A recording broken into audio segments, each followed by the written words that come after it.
Hi, I'm Nemat from The Wire, and we're here today to talk to Tanishta Chatterjee about her new movie, Dr. Rakhmabai. Hi, Tanishta, how are you today? Hi. Pleasure to be on the wire.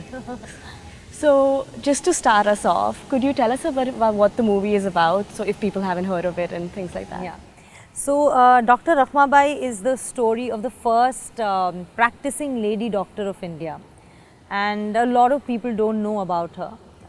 We chanced upon it while reading her biography, which is written by Dr. Mohini Vardhe, who's her grandniece, and found out that there were two other lady doctors before her, but they never got to practice, and she's India's first practicing lady doctor. So she was born in 1864 and she died in 1955. She, in the 1890s, she went to England to study medicine. In those days where it was unheard of, even in England it was quite unheard of, like women studying even science, so forget about medicine. And at that point of time in India, there were no science colleges for women. So Dr. Rakhmabai, who grew up in Mumbai, she's Maharashtrian. Her stepfather was a botanist and a doctor himself. So he kind of inspired her and educated her.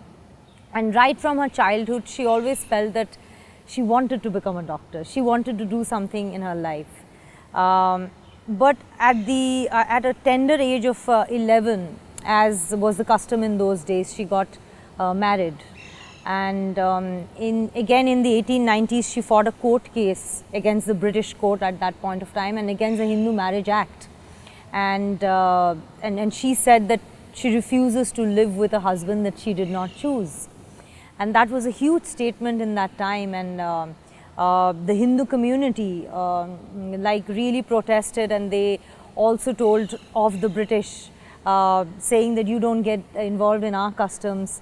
In the Hindu Marriage Act, and a woman is never asked, whom she wants to live with. So she actually defied all that, and she said that I would choose to go to jail rather than living with a man that I did not choose to live with. So she's a great inspiration. She's not only the first practicing lady doctor of India, she was a great feminist. She lived till she was 91 years old, and till 90, every day she went to the hospital and worked. She trained so many young doctors, nurses, like women. So I mean, it's a very, very inspirational life, and I think it's a great story that needs to be told today. When I read her biography, I felt that this woman was far more courageous than many women that I know now. And when we had a screening day before yesterday, at the Jagran Film Festival, there were some women who came up and said to me, they work in NGOs, that they meet so many women today who live in abusive relationships for so long, for the fear of being alone.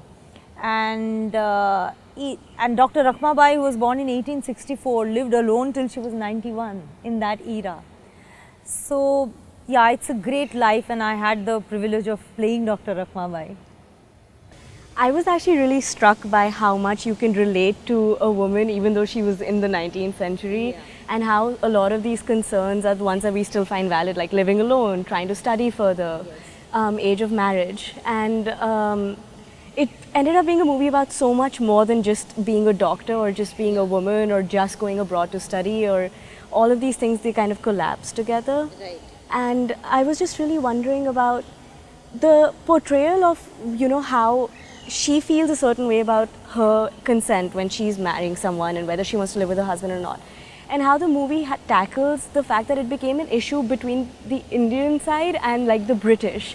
And it became this fight between like Western culture and Indian culture, and how like women's liberation gets stuck somewhere in the middle. Yes. I think that's a reflection that we find today as well. We are constantly told, what to wear, and there's always a reference to, if you're wearing Western clothes, then obviously you deserve molestation on the streets, and those kind of things. And I think that correlation you can make even today, draw those parallels. And the fact that even in terms of numbers, balancing work and family, is something which is a huge burden and a problem all over the world for women. And Dr. Rakhmabai at that point of time had to still make a choice. She didn't have a family, she never remarried, she never had children, and her entire life was devoted to her work. You know, after the screening of the film in many places, we had screened Dr. Rakhmabai as a closing film in the Dallas Film Festival. And there were women there who said that even today, the number of women who enroll for MBBS and complete MBBS and the number of practicing doctors in India, women doctors, the percentage has a huge disparity. So your education as a woman has no correlation to what you're doing in life, because finally the expectation from a woman is to be the center of the family and the responsibility of the family. And very few women are able to sort of balance both. They definitely need a huge support from the family in that case. And her life and some of the things that she actually said to younger doctors that she was training has a, I mean, there is, once when you read it and you see the film, you feel that has much changed. You know, it's been 100 years. And you mentioned, you know, the support system, and I was struck by that as well. That the story is very careful to portray the fact that her dad really supports her, even when grandfather doesn't. Yes. And there are these scenes where you see men talking about Rakhmabai, even though she is in the room. And almost instinctively, I want to be like, why can't Rakhmabai speak for herself? But then you realize that these cultural norms, A, still exist.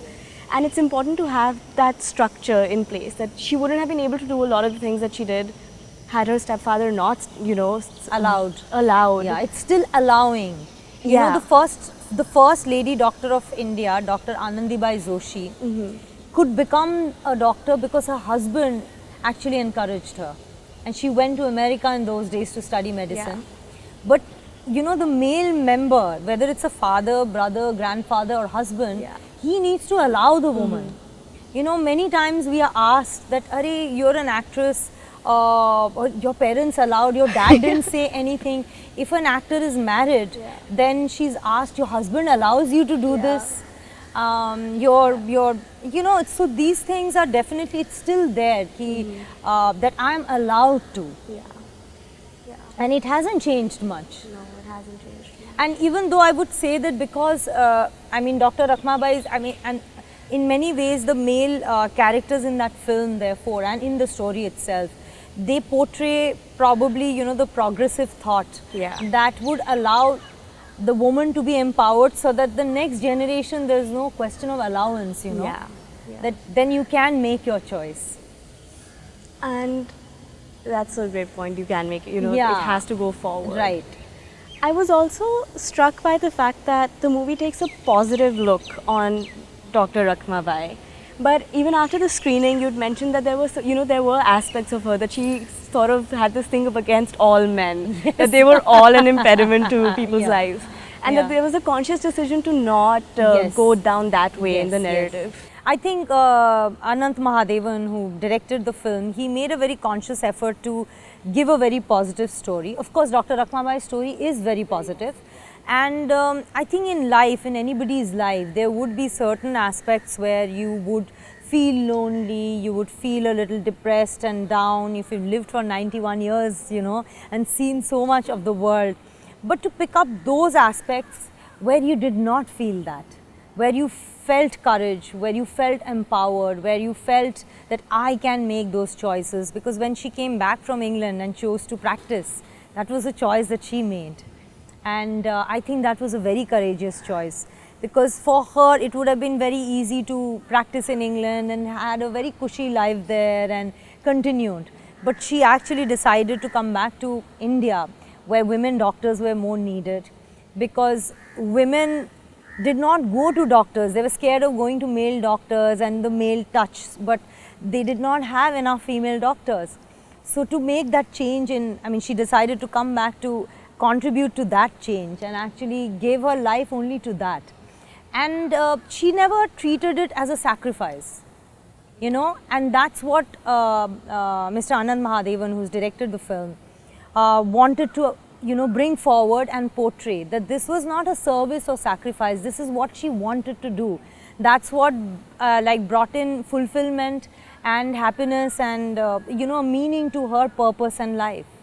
There's no regret in the movie. Not There's at all. no like, Yeah. oh, the sense of what would have been, Yes. or yeah, she Yes, really yes. devotes herself to. Yeah. So that devotion comes from actually an ardent desire of her wanting to do something.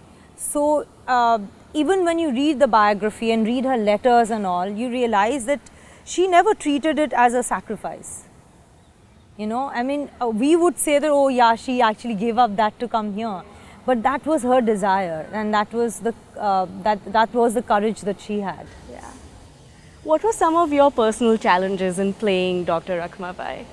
I think, of course, the first challenge was language. Dr. Sapna Patkar, who's our producer, she's a fantastic spokesperson for Marathi culture. And when Anandji said that, you know, I want Tanishta to play this part, he had worked, you know, we had worked together before. And if you look at some of the references of Dr. Rakhmabai's photograph, the cheekbones and all are quite similar to what I have. So, you know, he sort of looked at me and said that you are Dr. Rakhmabai. And Sapna actually said that, but you know, you don't speak Marathi. And I was like, but I'll learn. And then she said that, but are you sure? And I told her that if after watching the film, if you're not happy, because you are Maharashtrian, your entire team is Maharashtrian, I have to satisfy you, then you get it dubbed by someone else, but give me the first chance. So she was very happy with that, and she also helped me, and all my co-actors were Maharashtrian. So I was always told off anytime I made a mistake. Prasad Okji, who actually played my father my stepfather in the film. So in that scene where he's dying and I'm reading out Sant Tukaram's poems, and whenever I was making a mistake, he couldn't die properly. He was like, one sec, Tanishta, ye thoda se theek kar lena. So I was like, oh yes, I have to let you die in peace. So I always had great support. Bharat Dabolkar, who played my grandfather, Kavita Lad, who played my mother. They are very, very well-known stage actors and actresses in Marathi cinema and stage, and they were always like helping me. So language was definitely one of the things, but I think with everyone's help and support, I finally did pull it off. And when we showed the film to a Maharashtrian audience, they came and spoke to me in Marathi. They believed it completely. Yes. So, and I was born in Pune, so my Wikipedia page says that. So a lot of people in the audience thought ki I must be a Punecha mulgi, and you know, maybe, you know, my father is like Chatterjee or my mother is Maharashtrian, and I must have grown up there, so I know how to speak. So that for me was a huge compliment. And then, of course, the period, how did women feel at that point of time? It was, I'm sure it was such a different feeling from how we feel now. So to understand that, and the photographic references that we found were not much, and also video references of that period is not extensive. So I had to work on my imagination. I spent time with Dr. Mohini Verde, who wrote her biography, who knew Dr. Rakhmabai very closely from her childhood actually, and went to Rakhmabai house in South Bombay, looked at some of the photographs and references, and tried to understand emotionally what she must have gone through. And then of course the age transition as well, because I play from 20 to 91. So it's a great part for an actor to do, but of course there is a lot of work. But everybody from costume to makeup, to Anandji, you know, all my co-actors, they absolutely helped me. And the writer of the screenplay, Bikas Ranjan Mishra as well, who is a very dear friend. So Anandji, Bikas and I, we would sit in various drafts and discuss, you know, the character and how it was developing. So it was an organic process of becoming Dr. Rakhmabai, and it's not difficult to get inspired from her life. Yeah. And was there anything you wish you would have done differently in the movie, or something that like something that remains on your mind? I think, like I spoke about in the Q&A, maybe as an actor I would like look at some of the flaws also that she had. But then, you know, the film is 2 hours and you have to only talk about that much, and those are the choices that, you know, as a director Anandji made. But otherwise, yeah, no, I think, you know, there could be many number of films made on her, because there are so many things that we still could not bring about. I also feel that her parents' story and how they met was very fascinating. And but that could be another story, because her mother was a widow and her stepfather had also lost his wife. They both had children from their previous marriages. Her stepfather was being pushed by his family to again marry a very young girl. But he was very, very progressive. I think his character also is something quite unique. And he said that, you know, what would I do with, you know, what would she do? And when Dr. Rakhmabai's mother, she used to look at him, go to all these conferences and all in that, you know, horse carriage from her balcony, and got fascinated with him and wrote a love letter to him in that era, right? And he got fascinated by that and said that this is the woman that I would marry. And so, I mean, there's so many stories that we just touch upon, but we didn't have the time to sort of dwell. Maybe there should be a number of films, maybe a series on her. I don't know, I feel like Dr. Rakhmabai as a character also occupies so much of your attention. Yes. You know, she's pretty large. I mean, like, who she is also like built from Yeah. who her parents were, who her Yes. grandparents were, all those things. Yeah. I thought about this as I was watching the movie. We expect liberalism or progress to go in a linear way, you know. Rakhmabai does something in the 19th century and I just organically expect women to be somewhere better by the time we're here. And we've already talked about the fact that it's not really all that different and we keep running into the same problems. And I was wondering, like, do you feel like progress swings back and forth, or it still is something that we have to keep fighting for? I think it does. I do feel it does. You know, when I hear a lot of girls now where their parents tell them that no, you can't do this, you should not do that, and you know, marriage still becomes one of the most important things in their lives, and then you have Dr. Rakhmabai, whose stepfather told her that you want to become a doctor, you become a doctor.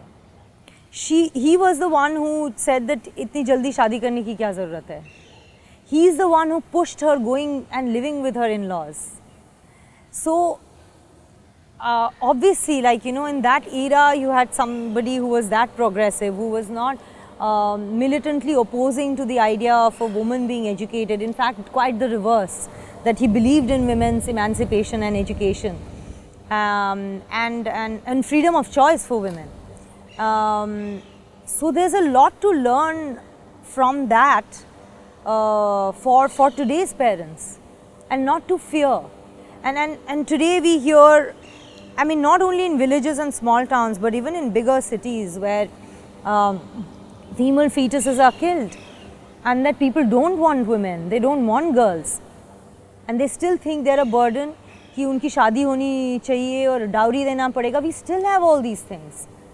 So I do agree. I think civilizations throughout history have always gone back and forth.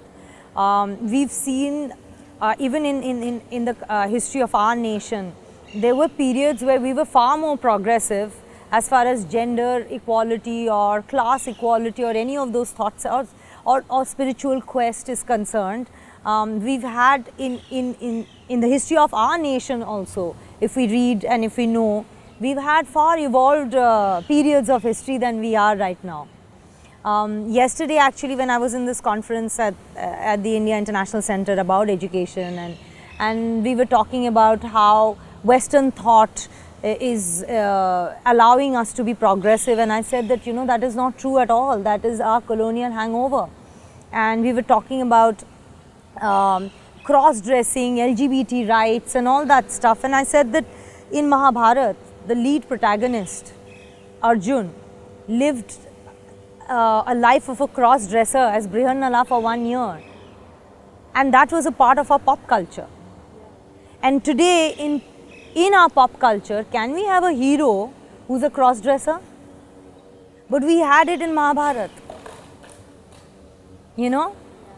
And that was not, it was not like an epic and a like higher form of literature only. It was orally translated, and every kid in a village or everyone knew those stories. It's pop culture. So we accepted Krishna as God, who had so many flaws, whose biggest love was with a woman who was married to someone else and older than him. And we celebrated that love as somebody who's God. And somebody who also, his philosophy had so many worldly things, you know. It was about material, it was about spiritual, it was about everything, you know, the balances were there all together. So, I completely agree with you. I think in our civilization itself, if we look, there have been ups and downs, and we regress and progress and go back and forth, and I think that's why we need to be aware of it. We need to move forward and not regress. You mentioned how you've been here for an educational conference as well, and you saw all of these parallels with Dr. Rakhmabai. Could you tell us a little bit more about that? Yesterday actually, yeah, the thing is that we were talking about syllabus, marks, and actually because now all the DU entrances are going on and the cutoffs are so high, and how students feel so helpless when they can't get into the university.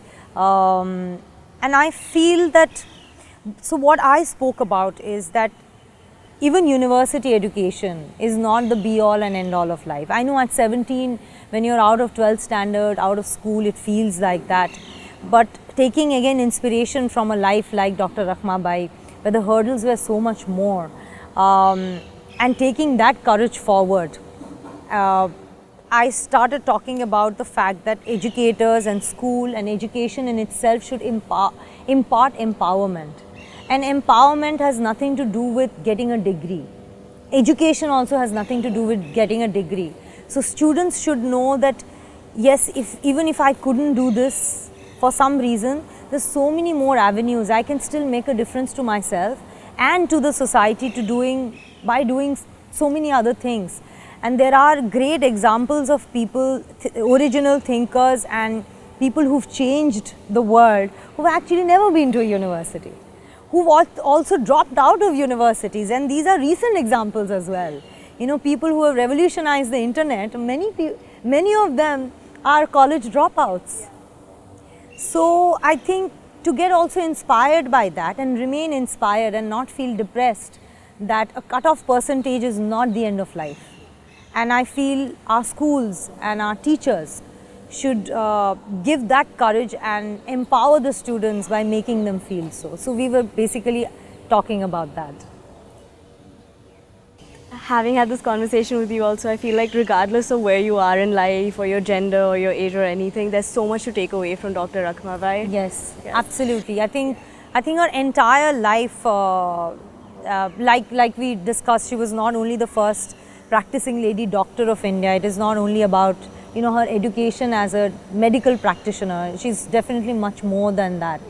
And how she inspired so many other women to be independent, to be fearless, to not fear being alone, because I think in some way or the other, women feel, many women who feel trapped in a marriage for years and still are able to, you know, get out of it, they're equally lonely in those relationships and that system and that social system that one has provided them, that they feel is so supportive. So I feel women's empowerment, obviously financial freedom is something which is a basic that women should always look at, because that is the first stepping stone to empowerment. Without that, you are not able to make the choices.